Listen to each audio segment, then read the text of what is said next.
Jantung itu kan kerjanya sebagai pompa. Dia memompa darah ke otak, ke ginjal, seluruh tubuh. Untuk memompa darah itu dengan supaya otot jantung itu memompa dengan baik, dia harus dapat asupan makanan.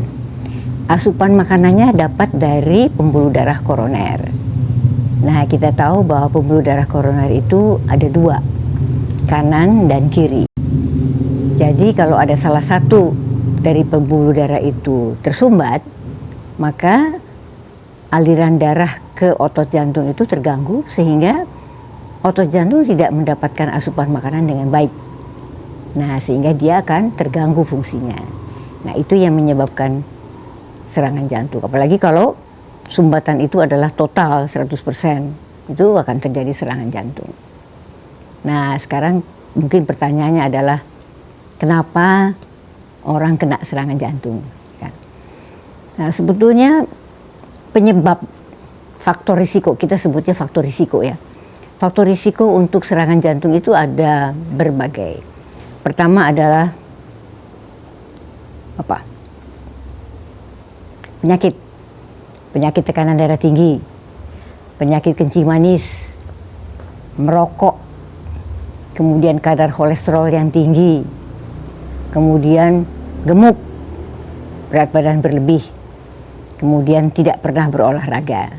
Nah, faktor-faktor ini yang menyebabkan aliran darah pada pembuluh darah koroner itu terganggu. Apalagi kolesterol yang tinggi menyebabkan terjadinya penggumpalan kolesterol pada dinding pembuluh darah. Kalau itu mampet, maka aliran darahnya akan terganggu. Jadi, kita harus mengenal faktor-faktor risiko tersebut supaya kita bisa mencegahnya.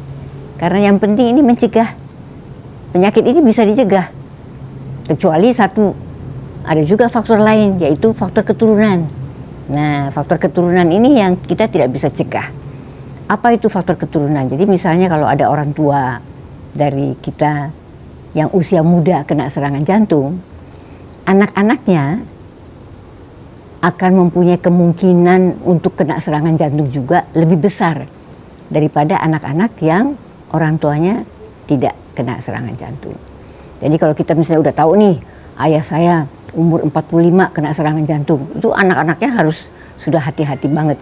Jangan gemuk, harus olahraga, jangan makan sembarangan, itu harus diatur.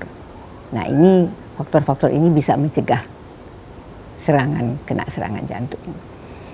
Nah, ada satu lagi yang juga tidak bisa dirubah, yaitu gender.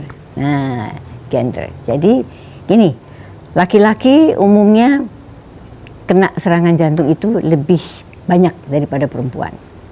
Karena apa? Perempuan sampai usia menopause itu dia akan terlindungi dari penyakit jantung koroner. Karena apa? Karena faktor hormon. Jadi perempuan masih menopause, masih kemungkinan melahirkan, masih produktif, itu hormonnya tinggi, itu melindungi terhadap penyakit jantung koroner. Jadi sampai usia sebelum menopause, kemungkinan perempuan kena serangan jantung dibandingkan laki-laki 1:7. Tapi kalau sudah menopause, maka bandingannya sama. Tapi tidak berarti bahwa kalau saya masih haid, masih produktif, saya bolehlah makan enaknya, kolesterol dan sebagainya, merokok. Enggak juga.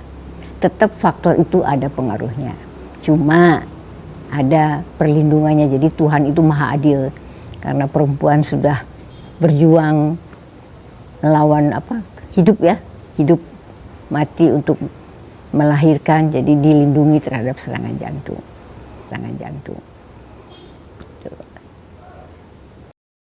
Ya, makanan yang mengandung kolesterol tinggi. Apa itu makanan yang mengandung kolesterol tinggi? Contohnya seafood, terutama cumi-cumi ya. Itu kolesterolnya tinggi sekali. Kemudian daging yang berlemak. Dagingnya sih nggak apa-apa. Tapi lemaknya itu yang bisa menimbulkan penimbunan lemak, penimbunan kolesterol pada pembuluh darah kita. Jadi sebetulnya proses proses penimbunan kolesterol, penimbunan lemak pada pembuluh darah di jantung itu, pembuluh darah koroner, itu sepertinya mestinya adalah proses yang alamiah. Jadi proses menua. Jadi semua orang menua pasti akan ada penimbunan, pengerasan ya, aterosklerosis namanya. Tapi proses itu bisa dipercepat karena faktor yang tadi, yang hipertensi, diabetes, kolesterol, kemudian merokok dan sebagainya. Lebih mudah jadi dia dapatnya. Nah, sebetulnya kalau perkara pembuluh darahnya itu sendiri itu adalah proses menua.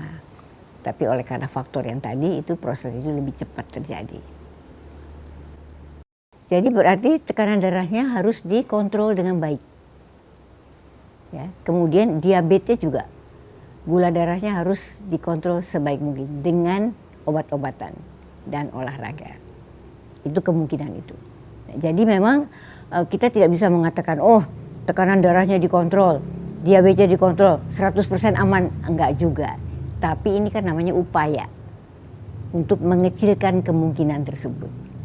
Memang sih kalau penyakit kencing manis itu sangat bersahabat dengan penyakit jantung koroner.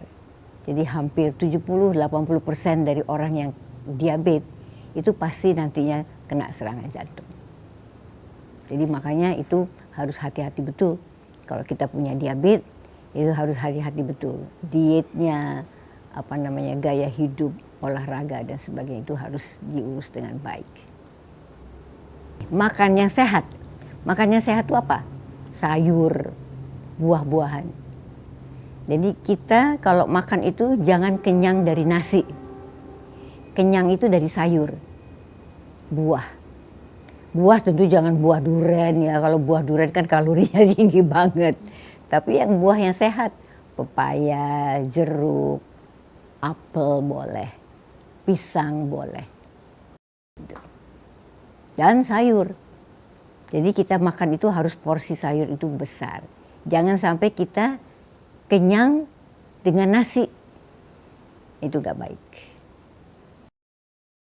Gejala-gejala serangan jantung itu ada, yaitu sakit dada ya. Sakit dada di daerah dada kiri atau bisa juga di daerah dada kanan.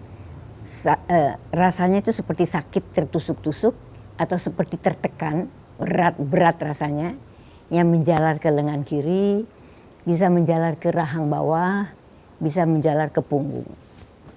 Itu. Tapi itu adalah gejala yang khas ya.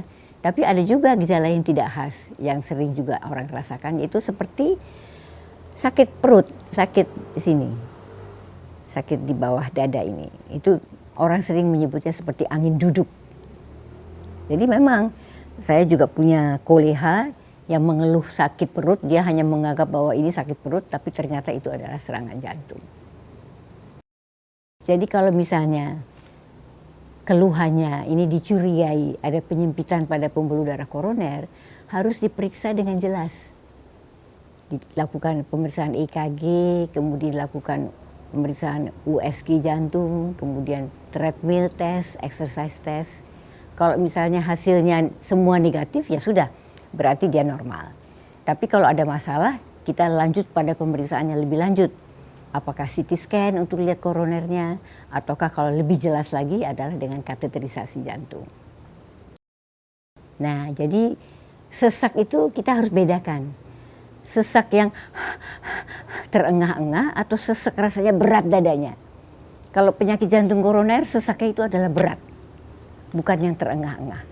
Kalau terengah-engah itu adalah berarti otot jantungnya tidak berfungsi dengan baik.